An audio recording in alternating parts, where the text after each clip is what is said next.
Evangelho de João, capítulo 1. A palavra de Deus nos diz assim: no princípio era o verbo estava com Deus e o verbo era Deus. Ele estava no princípio com Deus. Todas as coisas foram feitas por intermédio dele e sem ele nada do que foi feito se fez. A vida estava nele e a vida era a luz dos homens. A luz resplandece nas trevas e as trevas não prevaleceram contra ela. Houve um homem enviado por Deus cujo nome era João. Este veio como testemunha para que testificasse a respeito da luz, a fim de todos virem a crer por intermédio dele. Ele não era luz, mas veio para que testificasse da luz, a saber, a verdadeira luz que ilumina, que vinda ao mundo, ilumina a todo homem. O verbo estava no mundo, o mundo foi feito por intermédio dele, mas o mundo não o conheceu. Veio para o que era seu, e os seus não o receberam. Mas a todos quantos o receberam, deu-lhes o poder de serem feitos filhos de Deus, a saber, aos que creem no seu nome, os quais não nasceram do sangue, nem da vontade da carne, nem da vontade do homem, mas de Deus. E o Verbo se fez carne e habitou entre nós, cheio de graça e de verdade, e vimos a sua glória, glória do unigênito do Pai. Aleluia. Bom, nós estamos iniciando uma série de sermões no Evangelho de João. De agora até os próximos meses, não sabemos até quando, estaremos verso a verso estudando este Evangelho, o quarto Evangelho.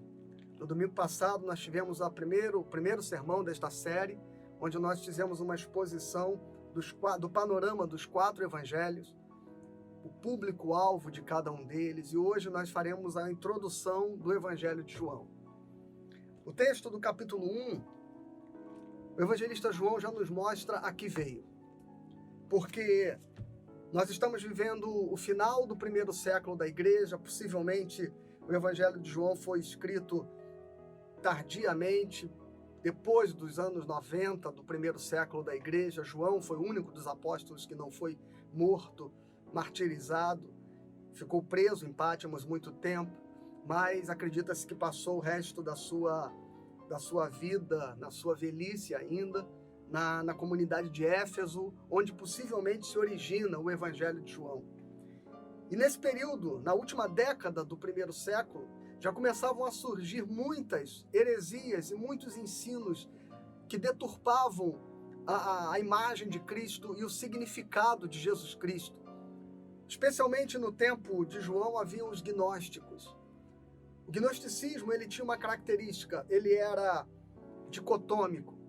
Para o gnosticismo há uma visão de separação entre aquilo que é espírito e aquilo que é matéria. E naturalmente, a partir dos gnósticos se aproximarem do ensino de Jesus, eles começaram a construir um conceito chamado de docetismo, que vem da palavra grego dokel, ou docel, que significa que Jesus tinha apenas uma aparência humana e que não seria homem de fato. Porque para os gnósticos havia uma incompatibilidade entre Jesus ser Deus e ser homem, e ter encarnado e habitado entre nós. Então, de cara, o Evangelho de João se impõe sobre toda e qualquer especulação que tentasse negar o fato de que Jesus Cristo, Filho de Deus, era o Verbo que se fez carne e habitou entre nós. E ele começa declarando isso. O Verbo estava com Deus e o Verbo era Deus. E o Verbo se fez carne e habitou entre nós. E vimos a sua glória, como a glória do unigênito do Pai. De modo que João, ele encerra definitivamente, logo no início, a tentativa gnóstica de tentar dizer que ou Jesus não era Deus, ou Jesus, se fosse Deus, não havia encarnado como homem, mas era apenas uma manifestação aparente em forma humana para trazer a mensagem do Evangelho da salvação. Então esse é o primeiro aspecto do Evangelho de João, que parece denunciar que a sua primeira motivação ao escrever o Evangelho era refutar definitivamente a compreensão que estava sendo construída pelos gnósticos na cabeça de muitos cristãos, de que nós não estávamos diante da mensagem do Deus que se fez carne para morrer por nós para nos redimir dos nossos pecados. O Evangelho de João é o Evangelho da igreja. Ele é escrito para a igreja. Ele é escrito para falar ao povo de Deus e para dar identidade a este povo. E é muito interessante a gente perceber, especialmente neste tempo que nós estamos vivendo, onde você está assistindo pela internet esse sermão, essa pregação, e não pode estar conosco aqui no santuário, onde nós gravamos o culto e onde nós estamos transmitindo para você. Este lugar, para muitos, é chamado de templo. E hoje, neste domingo, você não pôde sair de sua casa para se reunir, como sempre fazemos todos os domingos, no templo. Mas a novidade do Evangelho de João é que Jesus Cristo vem trazer uma mensagem onde o nosso relacionamento com Deus não está conectado ao templo. Porque ele vai dizer que é um relacionamento que precisa ser construído em espírito e em verdade. Ali com a samaritana, na beira daquele poço, Jesus diz: mulher, podes crer-me, que a hora vem, quando nem neste monte, nem em Jerusalém adorareis ao Pai. Mas vem a hora, e já chegou, em que os verdadeiros adoradores adorarão ao Pai em espírito e em verdade, porque são estes que o Pai procura para serem seus adoradores. Aleluia! Que boa esta mensagem que nos ensina que a igreja não está ligada ao templo, mas ela está ligada ao Cristo morto e ressuscitado. É em Jesus Cristo que nós nos conectamos e nos fazemos igreja. Não é um espaço físico, não é um lugar sagrado. Nós cristãos não temos lugares sagrados. Nós cristãos não temos altares sagrados. Nós cristãos, ou pelo menos não deveríamos ter, objetos sagrados, imagens sagradas, coisas e lugares para onde nos remetemos, para ali, de alguma forma, encontrarmos Deus. Nós encontramos Jesus Cristo na experiência cotidiana da nossa comunhão. Jesus Cristo busca adoradores que o adorem em espírito e em verdade. E é por isso que você na sua casa, eu aqui onde estou e todos espalhados onde quer que estiverem, o Senhor está no meio de nós e nós estamos reunidos com Cristo neste culto que prestamos a Ele em adoração. Porque é em espírito e em verdade. E aí talvez então você pergunte: pastor, então não precisamos mais voltar a nos congregar? Não é importante a congregação? Nós nos congregamos, porque a igreja, enquanto congregação do Senhor, enquanto assembleia dos santos do Senhor, ela cumpre um papel fundamental na formação do nosso caráter cristão. É na igreja, segundo o texto de Paulo aos Efésios, no capítulo 4, onde os dons e ministérios são exercidos para a edificação, para que todos cheguemos à plena maturidade, à estatura da perfeita varonilidade, até que todos nós tenhamos construído em nós o caráter de Cristo, a imagem de Cristo. O cristianismo, ele é uma experiência da comunhão. O cristianismo é uma experiência do encontro. Porque é no outro e através da comunhão que Deus vai se revelar e se manifestar a nós. No ensino, na palavra, na edificação, na consolação, na confissão, na oração, na imposição das mãos. Portanto, não há como existir cristianismo sem que nós estejamos juntos.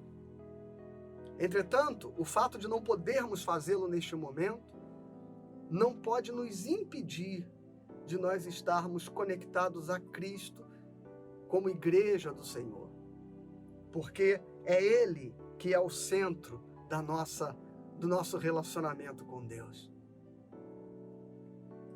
O templo não é mais este lugar. No capítulo 1, no versículo 14, ele diz: o Verbo se fez carne e habitou entre nós. A glória de Deus está manifesta em Jesus Cristo. Versículo 51 do capítulo 1 diz: em verdade vos digo que vereis os céus abertos e os anjos de Deus subindo e descendo sobre o Filho do Homem. De modo que enquanto na experiência do judaísmo eles iam buscar a manifestação de Deus, como acontecera no Antigo Testamento, a glória de Deus se derramando sobre o altar, ali no Santo dos Santos, a Shekinah divina, a fumaça que encheu a casa e a coluna de fogo que se estabelecia no meio do povo, no tabernáculo ali no deserto, aquilo marcava para aquela gente a experiência de que Deus estava no meio deles. A arca da aliança, depositada naquele lugar no santuário, era o símbolo desta presença do divino entre eles. Mas agora, o Verbo se fez carne e habitou entre nós. Agora, os anjos de Deus sobem e descem sobre o Filho do Homem. Agora é Jesus Cristo a glória manifesta. É Ele, o poder manifesto do Senhor entre nós. No capítulo 2, versículo 19, o Evangelho de João nos diz: destruí este santuário e em 3 dias o reconstruirei. E replicaram-lhe os judeus: em 46 anos foi edificado este santuário e tu em 3 dias o levantarás? Ele, porém, se referia ao santuário do seu corpo. Veja, Jesus está quebrando um paradigma. Ele havia entrado no templo, havia expulsado os mercadores do templo, aqui no capítulo 2 do Evangelho de João. E então ele começa a falar do templo, levando os religiosos que ali estavam a acreditar até que ele estava falando daquele templo de pedras. E ele diz: destruirei este templo e eu o reconstruirei em 3 dias. E eles dizem: levou 40 anos para Herodes construir esse negócio. E Jesus diz: não é este templo, é este templo. Eu sou a presença de Deus entre vocês. É no Filho de Deus que Deus se revelou plenamente. O livro de Hebreus, no capítulo 1, versículo 1, diz que, havendo Deus outrora falado aos pais de muitas maneiras, por intermédio dos profetas, a nós, nos últimos dias, pelo seu próprio Filho se revelou. E é isso que João veio declarar no seu Evangelho, que nós estamos inaugurando neste Evangelho um relacionamento novo com Deus, que não se dá mais através de um lugar sagrado, mas se dá através do Espírito que nos habita e nos conecta à presença de Cristo que está entre nós, aí na sua casa, aqui onde eu estou, onde quer que estejamos, o Senhor está contigo. Ele habita entre nós. O santuário de Deus está no meio do seu povo. Aleluia. Essa é a primeira coisa.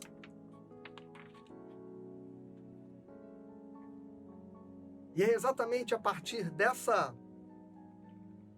nova ideia que João apresenta, de que o cristianismo se baseia em relacionamento pessoal com Cristo. E quando temos relacionamento com Cristo, temos relacionamento com o Pai. Os discípulos perguntam: mostra-nos o Pai. E ele diz: quem vê a mim, vê ao Pai. Tudo que eu vos tenho dito é a manifestação da palavra do Pai. Toda expressão de amor em Jesus é a expressão do amor do Pai. Deus está entre nós. E o Evangelho de João tem o objetivo de mostrar à igreja como se estabelecem esses vínculos de comunhão da comunidade de Cristo com o seu Senhor. Veja que coisa interessante. No capítulo 2, o evangelista João vai narrar as bodas de Caná da Galileia, onde a água se transforma em vinho. No capítulo 6, versículo 1 ao 13, o evangelista João narra a multiplicação dos pães. E do versículo 22 ao 59, ele narra o discurso de Jesus dizendo: eu sou o pão da vida que desce dos céus. Não é à toa que João, dos milagres de Jesus, escolhe contar aqueles que apontam para a aliança que o Senhor veio fazer com a sua igreja. Aqui está o vinho, aqui está o pão. Este é o meu corpo, este é o meu sangue. Fazei isto em memória de mim, tomai, comei e bebei. O sangue da nova aliança derramado em favor de muitos para a remissão de pecados. Este é o meu corpo, o pão que desce dos céus para alimentar e dar vida aos homens. E é por isso que a igreja se reúne, e quando se reúne, ela celebra a ceia do Senhor, a Eucaristia. E João está marcando ao longo do seu livro o sacramento que Jesus deixou para marcar a aliança dele com a sua igreja. Pão e vinho fazem parte de todo o contexto do Evangelho de João. Mas não só este sacramento, também o batismo. No capítulo 5, nós vamos ver Jesus operando o milagre do paralítico no tanque de Betesda. E as águas que ali estavam simbolizando um mover de cura ali naquele lugar. E Cristo se apresenta como sendo ele a fonte de água viva, tanto quanto disse a samaritana, a água que se beberes dela nunca mais terá sede. No capítulo 9, Jesus cura um cego de nascença. E ele faz lodo e passa nos olhos do cego e manda que ele se lave. E tem muita gente que perde um tempão tentando discernir por que Jesus teria feito lodo para curar o cego. Na verdade, não é o lodo a mensagem da cura deste milagre, é a água que lavou. Jesus faz aquele lodo não porque o lodo fosse necessário para que o cego voltasse a ver. Jesus faz aquele lodo para que, ao sujar as vistas dos cegos e ele lavando-o com água, lavando seus olhos com água, voltando a ver, isso simbolizasse um modo como o batismo regenera e purifica e é símbolo da obra redentora que ele faz na nossa vida, quando nós morremos e nascemos de novo. Este batismo que ele diz a Nicodemos que ele deveria morrer para voltar a nascer da água e do Espírito. Esta água que está presente no contexto do Evangelho como sendo a água que purifica, a água que dá vida, a água que sara, a água que cura. A água que, ao ser derramada sobre a nossa vida, ela nos faz ser novas criaturas. É a obra que Deus pode fazer na sua vida. É a obra que Deus pode fazer no seu coração. Purificar você, lavar você, abrir os seus olhos, fazer com que você veja a luz, fazer com que você tenha compreensão da vida que Deus está oferecendo para que você viva. Que você não permaneça em trevas, que você não resista à luz, que você não seja como aqueles para quem ele veio e que não o reconheceram e não identificaram nele a manifestação da salvação e da promessa de Deus, mas que você seja aqueles que, tendo nele crido, recebam o poder na sua vida hoje de ser feito filho de Deus. Porque esta é uma consciência que precisamos aprender com o evangelista João. Todos quantos nele creram, deu-lhes o poder de serem feitos filhos de Deus. Equivocadamente, muita gente vive com a ideia de que todos aqueles que Deus criou são filhos de Deus. Na verdade, somos filhos e herdeiros do pecado que nos subjugou. O livro de Efésios, no capítulo 2, diz que são os filhos da desobediência. Mas, ao nascer de novo, pela regeneração da obra de Cristo Jesus na nossa vida, crendo que nele nós recebemos o perdão e a libertação deste pecado, nós recebemos então nova vida. E esta nova vida, para a qual somos gerados pelo Espírito Santo de Deus, é uma vida que nos faz ter o poder de sermos chamados filhos de Deus. A todos quantos nele creram, deu-lhes o poder de serem feitos filhos de Deus, que foram gerados pelo seu Espírito. e feitos nova criaturas. E veja que aqui nós acabamos de ler no capítulo 1 que João diz assim: não é o fato de nós termos sido gerados criaturas de Deus, da carne e do sangue, como nascemos. Não é a nossa natureza humana que nos faz filhos de Deus. É quando espiritualmente nós renascemos para recebermos a adoção de filhos e, através de Cristo, sermos filhos de Deus. Este é o convite do Evangelho para a sua vida. Para que você possa nascer de novo e receber uma nova identidade, uma nova vida, escrever uma nova história, deixar as coisas velhas para trás e olhar para frente, para uma nova perspectiva que Deus tem para você em Jesus Cristo. Aleluia.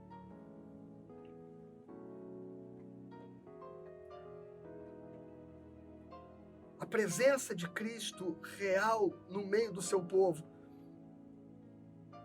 Esse é um outro aspecto que o evangelista João nos apresenta no seu evangelho. Porque veja, nos evangelhos sinóticos, Mateus, Marcos e Lucas, após Jesus ir aos céus, há uma perplexidade. Atônitos, eles estão olhando para cima, sem entender o que vai acontecer dali para frente.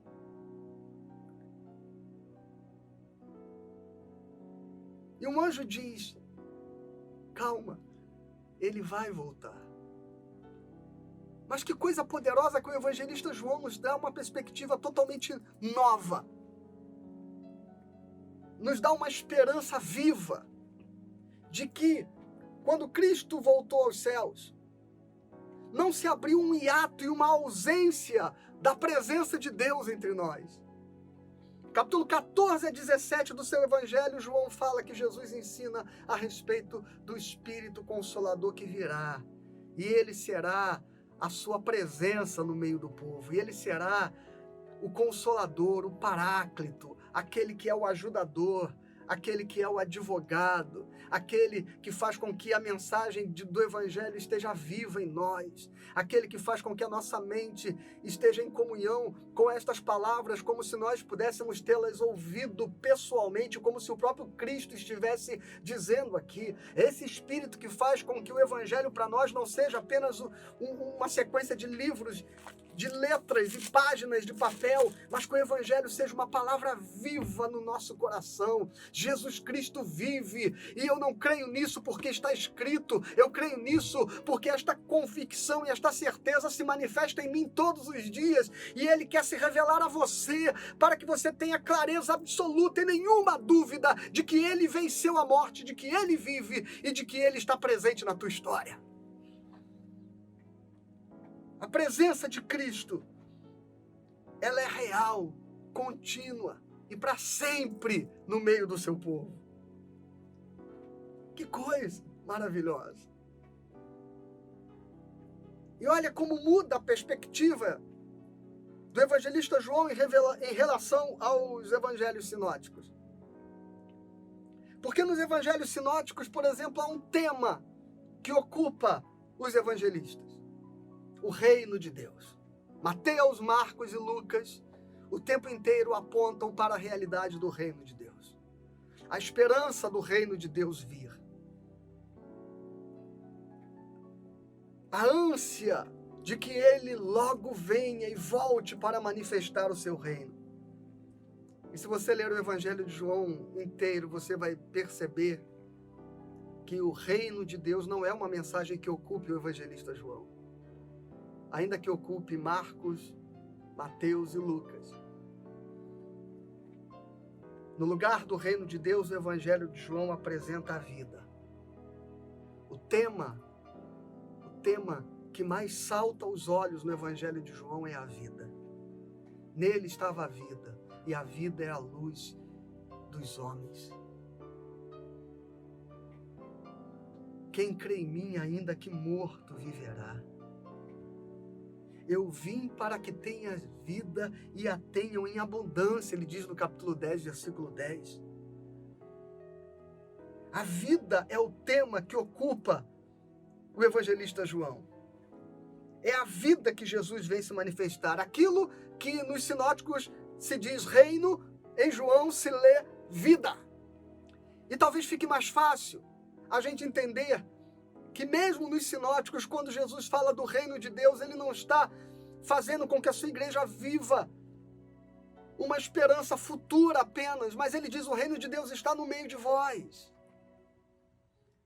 Mas como a gente tem a tendência de acreditar que reino é um lugar, que o reino de Deus tem a ver com os céus, com a cidade santa onde está o trono de Deus, talvez na exposição de João você entenda um pouco melhor que o reino de Deus é algo para estar presente na sua vida, hoje e agora. A vida é o lugar sagrado onde Deus deseja reinar e manifestar a sua glória. E talvez você entenda um pouco melhor com João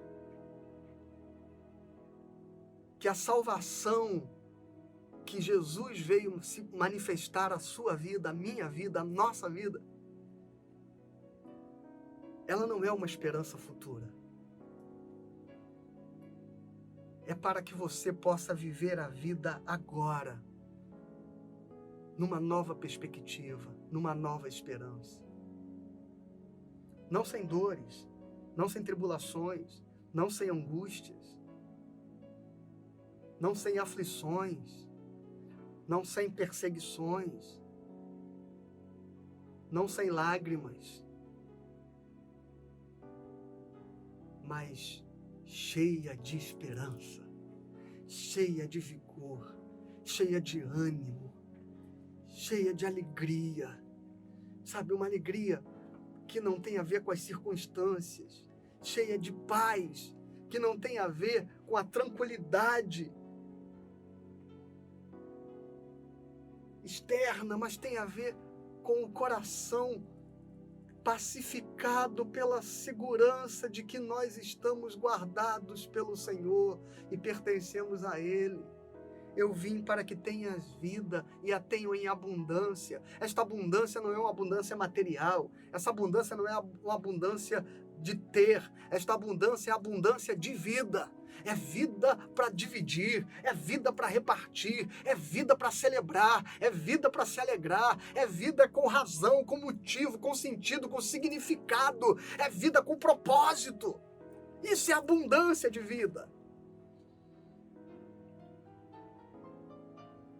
Porque mesmo quando a gente tem dificuldades, barreiras, obstáculos diante de nós, quando nós temos uma vida com propósito, com sentido, quando nós temos a perspectiva do porquê e do para que existimos, nada pode fazer com que a gente desanime, com que a gente fique paralisado diante dos problemas e das circunstâncias, que o medo nos impeça de seguir em frente, que as derrotas nos impeçam de levantar. Nada pode nos impedir de viver a vida, nem a morte pode vencer a vida que Ele veio trazer ao teu coração.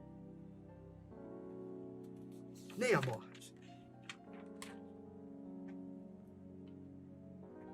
E é tão presente, e essa é a terceira coisa que eu quero falar a você. É tão presente a realidade concreta da salvação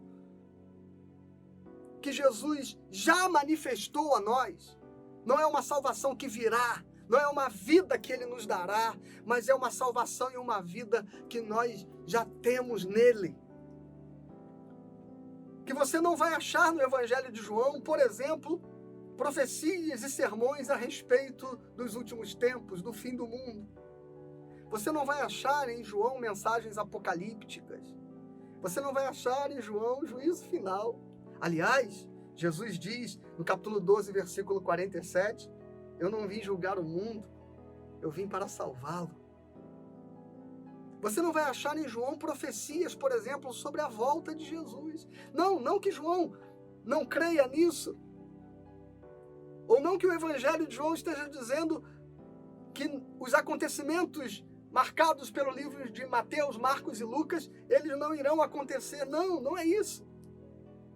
Mas é que a perspectiva que o evangelista João nos apresenta de Cristo é que em Jesus todas estas coisas já estão consumadas para a sua igreja. O Evangelho de João é um evangelho que leva a igreja para uma experiência celestial. E nessa experiência celestial,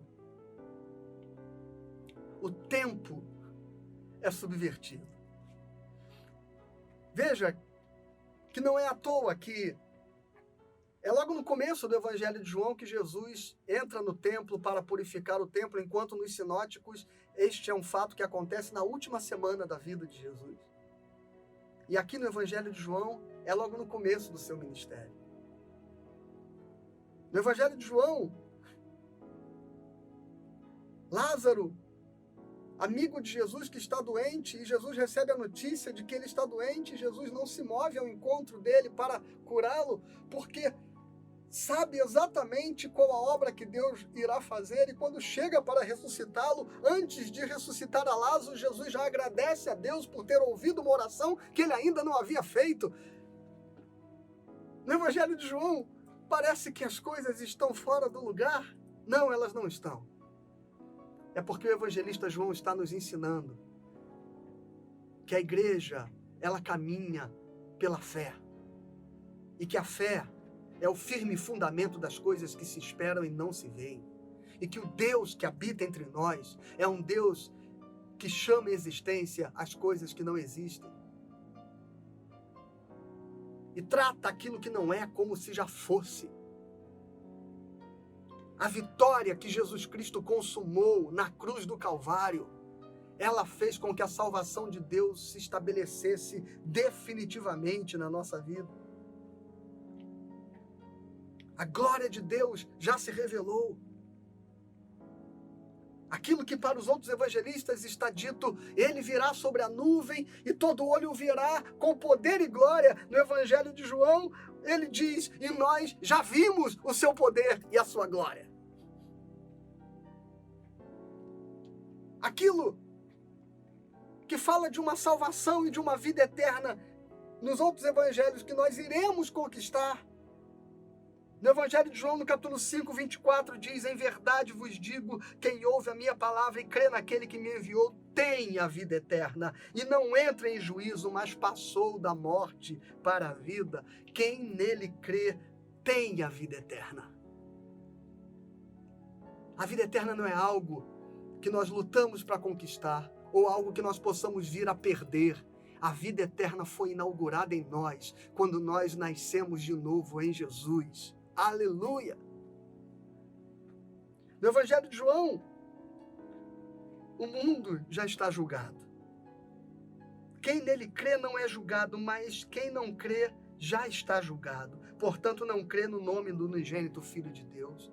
Portanto, não há um juízo final. O juízo já é.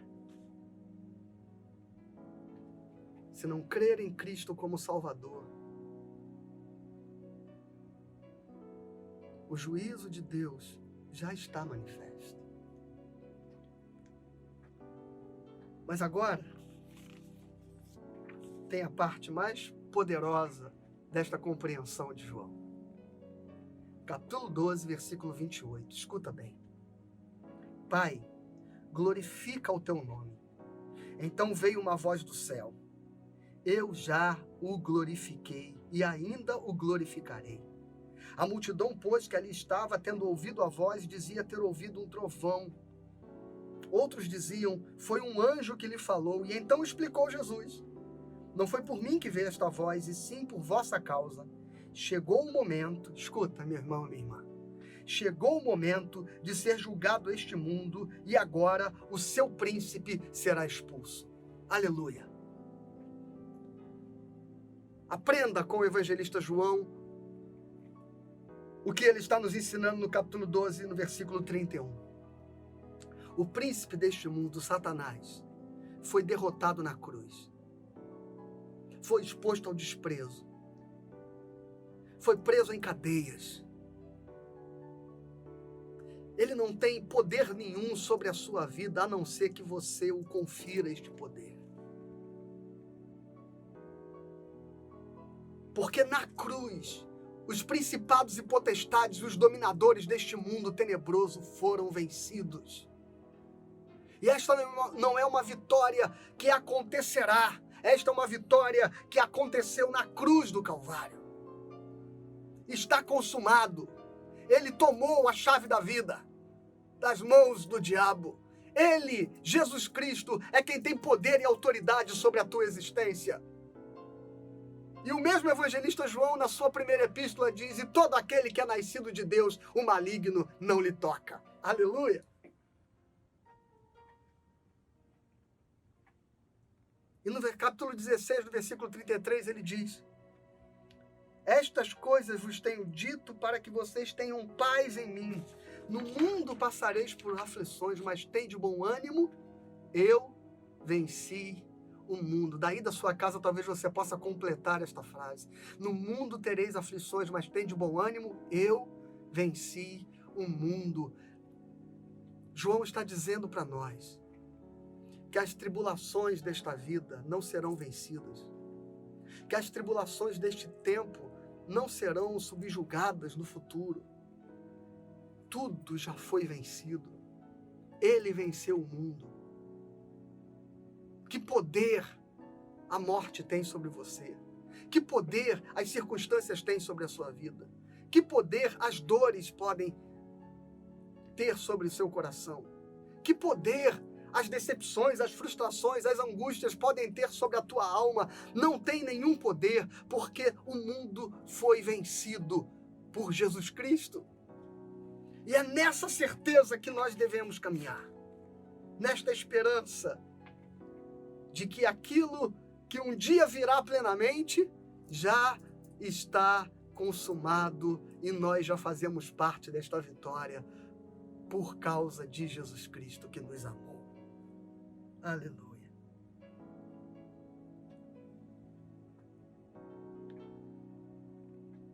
E eu termino com uma palavra que talvez seja a mais profunda e bela do Evangelho de João. Tanto é que dizem que é o texto áureo de todo o Evangelho. Deus amou o mundo de tal maneira que deu o seu único Filho, para que todo aquele que nele crê não pereça, mas tenha vida eterna. O Evangelho de João é o Evangelho do amor de Deus. O Evangelho de João é o Evangelho onde Deus amou o mundo. O capítulo 3, 35 é o Evangelho onde o Pai amou o Filho. No capítulo 13, versículo 1, é o Evangelho onde Cristo ama a sua igreja até morrer por ela. No capítulo 13, versículo 34, nos diz que é o Evangelho onde os cristãos amam-se uns aos outros. Veja, irmãos, a igreja de Cristo deve ser lugar da expressão do amor de Deus. O Evangelho de João não é o Evangelho dos juízos, das acusações, da condenação. É o Evangelho do amor. É o Evangelho do perdão. É o Evangelho de dar a vida pelo pecador. Eu não vim para julgar o mundo, mas vim para salvá-lo. Mas talvez você, angustiado na sua moralidade religiosa, diga: então nós vamos tolerar todo tipo de pecado partindo da premissa de apenas amar? Se você pensa desse jeito, é que você não entende, não compreende ainda o poder do amor. Pedro, na sua primeira epístola, capítulo 4, versículo 18, diz assim: mas sobretudo tendes ardente amor uns para com os outros, porque o amor cobrirá multidão de pecados.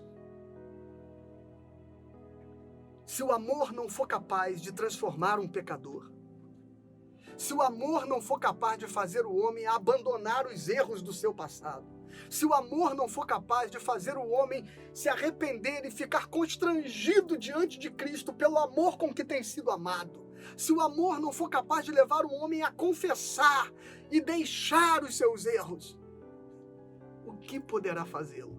A lei? As disciplinas eclesiásticas? As acusações? A denúncia? A vergonha?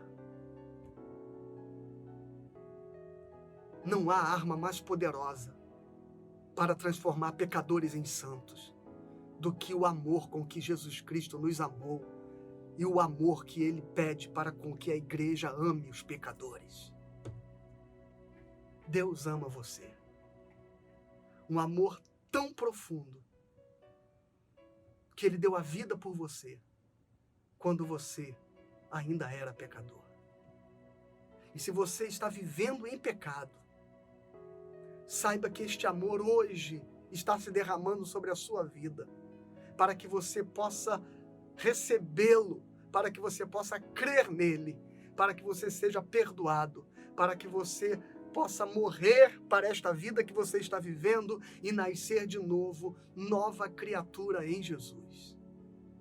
Deus ama você e amou o mundo de tal maneira que deu seu Filho amado, para que todo que nele crê não pereça, mas tenha vida eterna.